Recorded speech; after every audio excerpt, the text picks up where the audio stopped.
Good morning to all of you. Dear student, manufacturing के इस lecture में आज हम कोर क्या होता है और कोर को सपोर्ट करने के लिए जो हम अरेंजमेंट यूज करते हैं, जिसको कि हम कोर प्रिंट बोलते हैं, कितने टाइप का होता है, कब और किस कंडीशन में हम उसको यूज करते हैं। उसके पहले मैं कुछ रिकैप करना चाहूँगा कि मैंने इसके पहले आपको लेक्चर में बताया था कि कास्टिंग प्रोसेस में कौन कौन से इम्पोर्टेंट स्टेप्स होते हैं। पहला हमने आपको बताया था पैटर्न मेकिंग। तो पैटर्न मेकिंग में सबसे पहले हमने आपको पैटर्न के बारे में बताया था। पैटर्न कितने प्रकार के होते हैं, कौन सा पैटर्न कब यूज हम करते हैं। देन उसके बाद मैंने आपको बताया था पैटर्न मटेरियल, कौन कौन से पैटर्न मटेरियल्स होते हैं, जनरली किस मटेरियल से पैटर्न किस कंडीशन में बनाया जाता है। उसके बाद मैंने आपको small size, medium size and large size casting क्या होती है और किस कंडीशन में स्मॉल साइज कास्टिंग के लिए हम किस मटेरियल को, किस पैटर्न मटेरियल को सिलेक्ट करते हैं, वो मैंने बताया था आपको। पैटर्न से रिलेटेड अलाउंसेस को हमने डिस्कस किया था। मैंने आपको बताया था कि जो पैटर्न होता है वो हमेशा एक्चुअल प्रोडक्ट से कुछ बड़ा बनाते हैं और उस बड़ा बनाने के लिए हमने आपको बताया था क्योंकि हमें श्रिंकेज या कॉन्ट्रैक्शन अलाउंसेस को कंपनसेट करना होता है। हम मशीनिंग अलाउंस को कंपनसेट करते हैं, ड्राफ्ट और टेपर अलाउंसेस को कंपनसेट करते हैं, डिस्टॉर्शन अलाउंसेस को कंपनसेट करते हैं।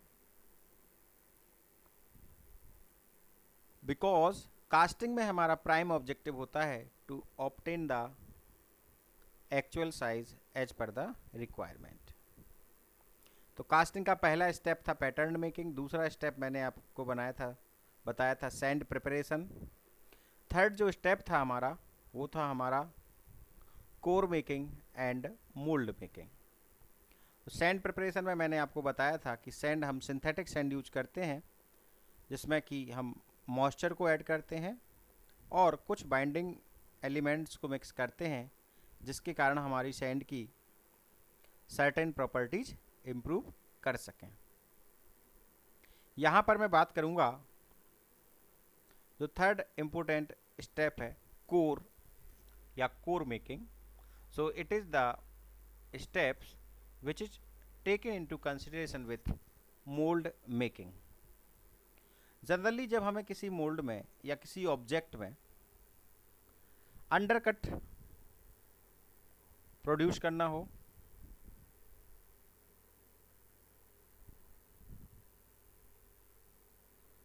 इंटरनल कैविटी क्रिएट करनी हो, प्रोजेक्शन क्रिएट करना हो या होल्स क्रिएट करना हो, उस केस में हम एक रिफ्रैक्टरी मटेरियल की बॉडी यूज करते हैं जिसको कि हम कोर बोलते हैं।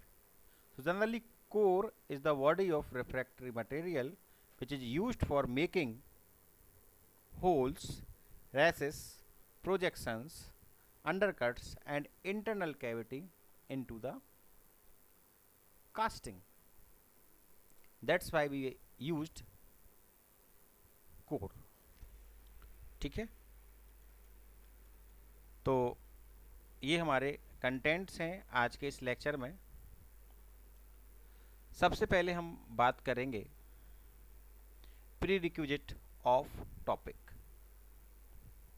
सो कोर को आप समझें उसके पहले ये आवश्यक हो जाता है कि स्टूडेंट्स को बेसिक मैकेनिकल इंजीनियरिंग के बारे में नॉलेज होना चाहिए और जनरली उसको पता होना चाहिए कि मैन्युफैक्चरिंग प्रोसेस में कास्टिंग हमारा होता क्या है, कास्टिंग कैसे की जाती है। क्योंकि फर्स्ट ईयर में मैन्युफैक्चरिंग प्रैक्टिस करके एक लैब होती है जिसमें कि स्टूडेंट्स को सैंड की सहायता से मोल्ड बनाना सिखाया जाता है। तो वो बेसिक नॉलेज यहाँ पर रिक्वायर्ड है, तब बच्चा आसानी से कोर को समझ सकता है। Then second topic of this lecture will be introduction, then characteristics of a good core, then classification of cores, then what we will discuss about the different core print, quiz, then learning outcomes, and last, that is references. So first we will discuss about the prerequisite of topic. So this topic requires the previous knowledge acquired in basic engineering, basic mechanical engineering related to casting or production engineering. So first we will discuss about the introduction, that what is core. So a core is a body made of refractory material which is set into the prepared mold before closing and pouring it for forming the holes, recesses, projection, undercuts and internal cavities. So ये definition मैंने आपको पहले ही बताया था।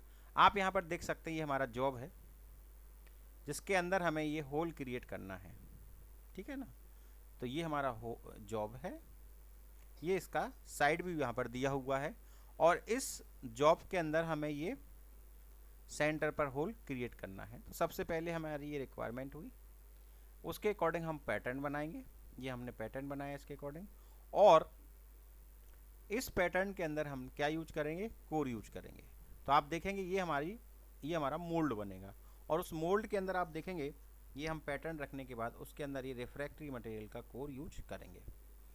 फिर क्या करेंगे हम, जब ये हमारा मोल्ड बन जाएगा, मॉल्टन मेटल को हम पोर करेंगे। जब हमारा मेटल सॉलिडिफाई हो जाएगा उसके बाद हम इस रिफ्रैक्टरी मटेरियल के कोर को रिमूव कर देंगे, ब्रेक कर देंगे, तो हमें as per the requirement job हमें मिल जाएगा। तो जनरली जो कोर का हम यूज करते हैं फॉर मेकिंग होल, यहाँ पर जो हमने प्रोसेस बताया है, it is a horizontal core which is use for making the hole inside a job, ठीक है ना। तो ये हमारे कोर होता है जो कि रिफ्रैक्टरी मटेरियल का जनरली हम उसको बनाते हैं। Now we will discuss about the requirement और characteristics of a good core. तो जो फर्स्ट रिक्वायरमेंट है कोर की, वो हमारा है high refractivity.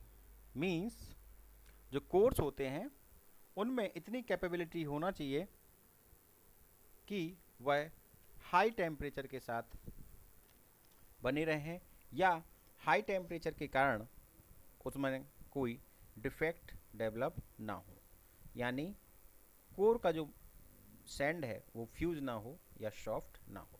This is called the refractiveness और refractivity. Then second requirement, that core must have dry strength और capable of being handled after drying. जब कोर को हम ड्राई कर देते हैं तो वो आसानी से एक जगह से दूसरी जगह तक रखा जा सके, उस कैपेबिलिटी को हम बोलते हैं dry strength. So it must be able to withstand force of molten metal.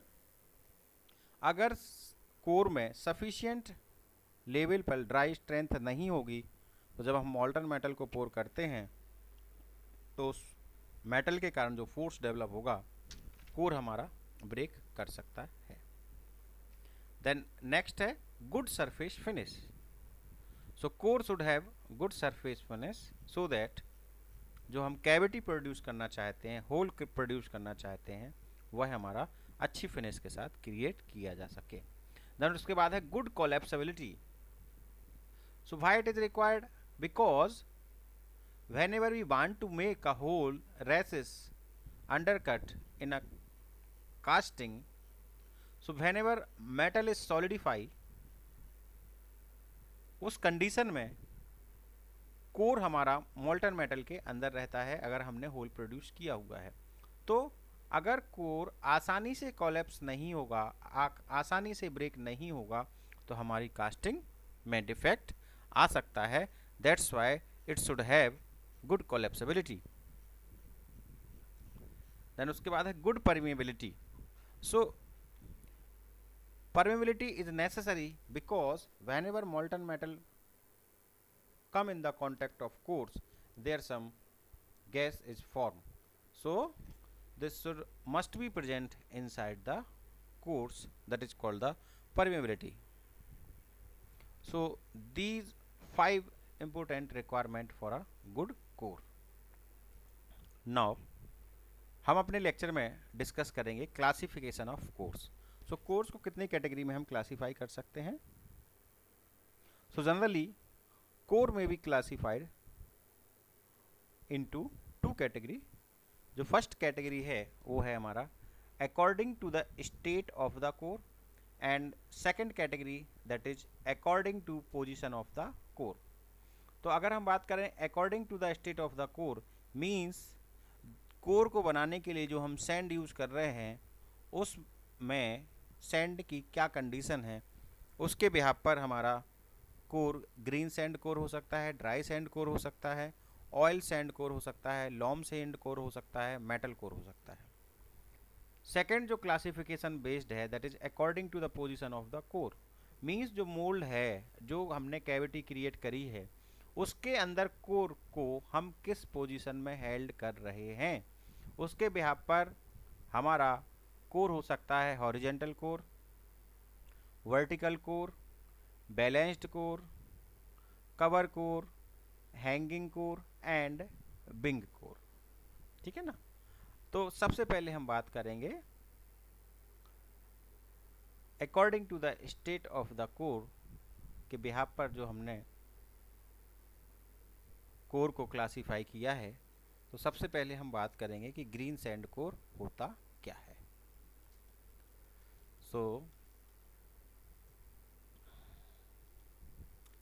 So green sand core generally made from ordinary molding sand mixed with floor sand, thoroughly bented and not too damp.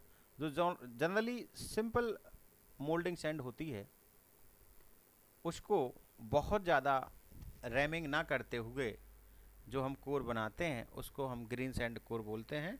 So they are restricted to simple shapes reinforced with substantial core irons for handling and not dried before using. तो green sand core को use करने के पहले हम dry नहीं करते हैं और उसी कंडीशन में हम जनरली उसको यूज करते हैं. दूसरा जो कोर है वो है dry sand core. So these core consist of moulding sand with controlled condition of such opening materials as horse manure, chopped straw blended together in a mill with either water or some other winding element for increasing the strength of the dry sand core. So generally जो dry sand core होता है उसकी strength को बढ़ाने के लिए हम उसमें चॉप्ड स्ट्रॉ या ब्लेंडेड उसको ब्लेंड करके सैंड के साथ मिलाते हैं.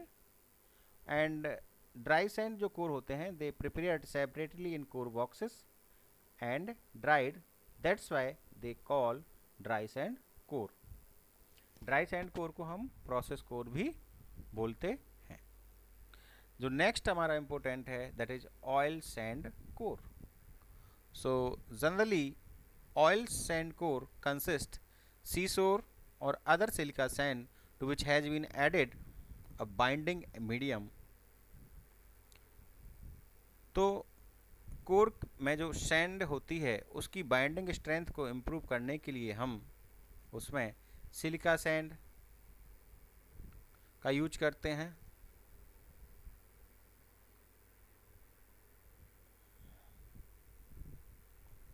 उसके अलावा अगर हम बात करें तो रेजिन ऑयल्स होते हैं, कैरल फ्लोर होते हैं, अमोलज का भी हम यूज करते हैं. सो ऑयल सैंड कोर जो होते हैं they are baked before handling. तो यूज करने के पहले हम उसको हीट से ट्रीट करते हैं और बेक करने के बाद उसको जनरली यूज करते हैं. आगे हम डिस्कस करेंगे सेकेंड कैटेगरी की जिसमें according to the position of the core in mould, जिसके बिहार पर हमने कोर को क्लासीफाई किया हुआ था, horizontal core, vertical core, then उसके बाद हमने क्लासीफाई किया हुआ था balanced core, hanging core, cover core and wing core. सबसे पहले हम बात करते हैं हॉरिजेंटल कोर की। तो यहाँ पर आप देख सकते हैं ये हमारी सैंड है, ये हमारी पार्टिंग लाइन है, ये अपर पोर्शन कोप का है और नीचे वाला पोर्शन हमारा ड्रैग का है। तो यहाँ पर आप देख सकते हैं the core is usually cylindrical in form and is laid horizontally at the parting line of the mould. So you can see this is the parting line. तो ये जो हमारा कोर है, ये कोर हमारा हॉरिजेंटली लेड है इस mould के अंदर, that's why it is called the horizontal core. So generally जो हमारा हॉरिजेंटल कोर होता है ये किसी भी शेप में हम यूज कर सकते हैं, but cylindrical shaped core is mostly used in general practice. उसके बाद नेक्स्ट जो कोर है वो हमारा है vertical core. So it is similar to horizontal core. आप देख सकते हैं ये हॉरिजेंटल कोर जैसा ही है, but only difference is that its position with respect to parting line is in vertical direction। Horizontal core में क्या था, पार्टिंग लाइन पर ही हॉरिजेंटली हमने कोर को लेड किया हुआ था, रखा हुआ था, बट यहाँ पर आप देखेंगे इसकी पोजीशन जो है with respect to parting line ये वर्टिकल डायरेक्शन में है। आप यहाँ पर देख सकते हैं ये हमारा वर्टिकल कोर है, ये हमारा मोल्ड है और ये हमारी सैंड है, ठीक है ना। Vertical course is placed in the mold with its axis vertical. Normally top and bottom ends of the core are provided with a topper as shown in figure। तो ये हमारा क्या हुआ, वर्टिकल कोर।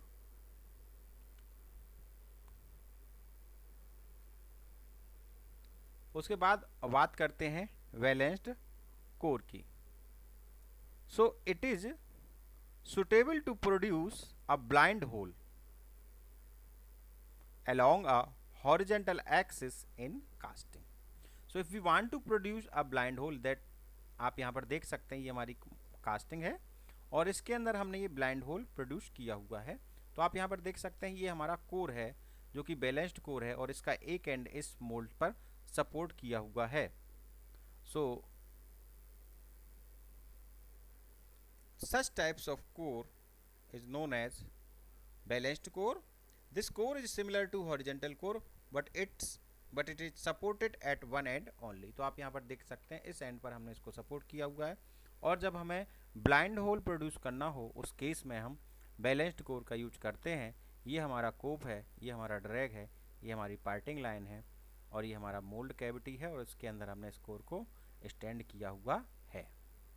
उसके बाद हम बात करते हैं हैंगिंग कोर या जिसको हम बोलते हैं cover core. So generally such types or core are used when the entire pattern is rammed in the drag। तो आप यहाँ पर देख सकते हैं ये हमारी पार्टिंग लाइन है, ऊपर का हिस्सा कोप है और नीचे वाला हमारा पोर्शन क्या है, ड्रैग। तो जब हमारी पूरी कास्टिंग ड्रैग के अंदर ही होती है उस कंडीशन में जो हम यहाँ पर आप देख सकते हैं ये हमने इसको हैंग किया हुआ है, किसी एंड से सपोर्ट नहीं किया हुआ है। तो इस टाइप का जो अरेंजमेंट होता है उसको हम बोलते हैं कवर या हैंगिंग कोर। सो जब हमारा पैटर्न इंटायर पैटर्न ड्रैग के अंदर रैम होता है तो उस केस में कोर को हम सपोर्ट करने के लिए कोप में एक अरेंजमेंट करते हैं, जैसा कि यहाँ पर आपको दिखाया हुआ है। तो पूरा पैटर्न हमारा ड्रैग में है बट इस कोर को सपोर्ट करने के लिए हमने एक अरेंजमेंट का यूज किया हुआ है जिसको हैंगिंग या कवर कोर बोलते हैं।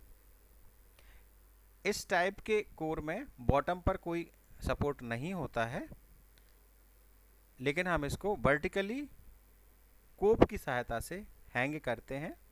तो इस कोर को हम बोलते हैं हैंगिंग कोर या cover core. So in this case the entire mold cavity is prepared in the drag only. So you can see this is the mold cavity which is prepared inside the drag. This is called the hanging core या और cover core. उसके बाद जो next हमारा core है वो है हमारा wing core. So generally a wing core is used when a hole or recess is to be obtained in casting either above or below the parting line. So if we want to produce a hole in a casting which is above the parting line, यहाँ आप देख सकते हैं ये हमारी parting line है। अगर आपको इसके ऊपर यूज करना है, पार्टिंग लाइन के ऊपर होल पर यूज करना है, या पार्टिंग लाइन के बिलो हमें होल प्रोड्यूस करना है, उस केस में हम विंग कोर का यूज करते हैं। So in this core the side of the core point is given sufficient amount of taper so that the core can be placed radially in the mold. Wing core को हम कई सारे नाम से जानते हैं, जैसे इसको हम टेल कोर भी बोलते हैं, ड्रॉप कोर भी बोलते हैं, चेयर कोर भी बोलते हैं या सैडल कोर भी बोलते हैं।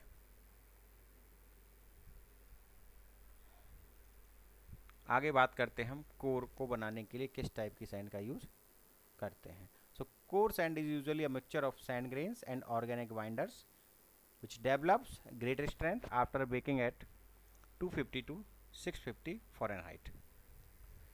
So core sand is a variety of silica sand, rock sand, river sand and seashore sand. तो इस टाइप की सैंड का हम यूज करते हैं कोर्स को बनाने के लिए। So generally core sand should have good refractiveness, permeability, dry strength so that this will stable with contact of high molten metal.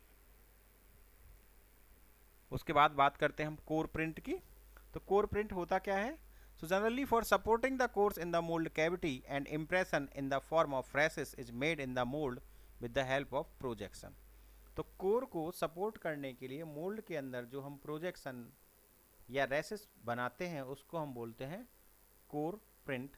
So this projection is known as the core print. So generally core prints में भी horizontal core, vertical core, balanced core, cover core and wing core. उसके बाद मैं आगे discuss करूंगा। Bind up करने के पहले मैं आपको बताऊंगा कि आज के इस लेक्चर में मैंने आपको बताया है कि कोर होता क्या है,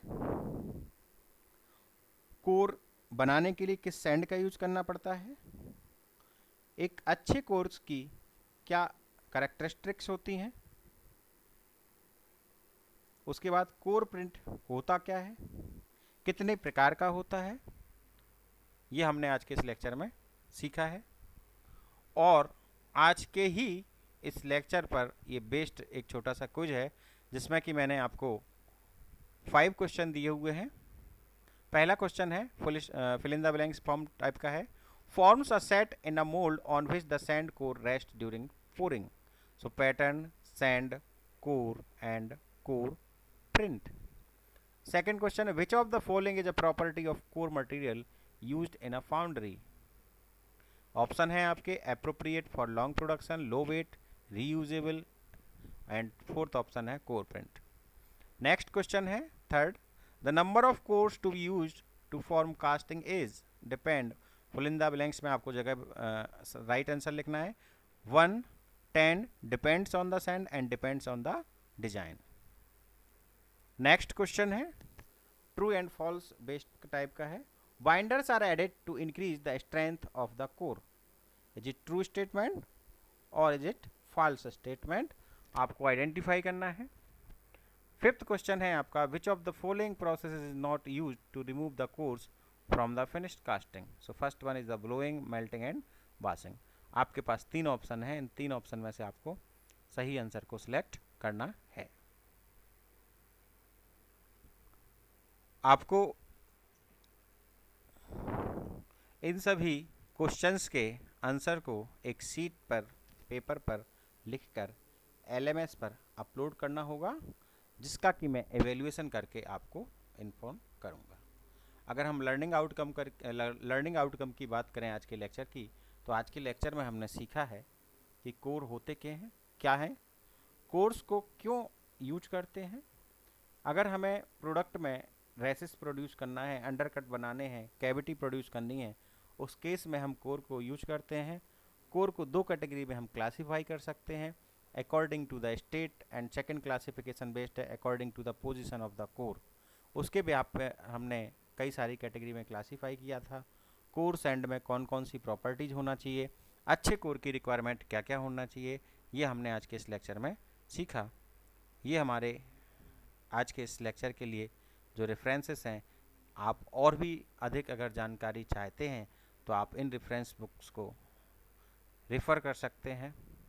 उम्मीद करता हूँ कि आपने इस लेक्चर को बड़े ध्यान से सुना होगा, समझा होगा, और अगर आपकी कोई क्वेरीज हो तो आप निश्चित तौर पर LMS पर अपनी क्वेरीज को डिस्कस करें, और individually you can send your queries, so I will sort out. Thank you very much.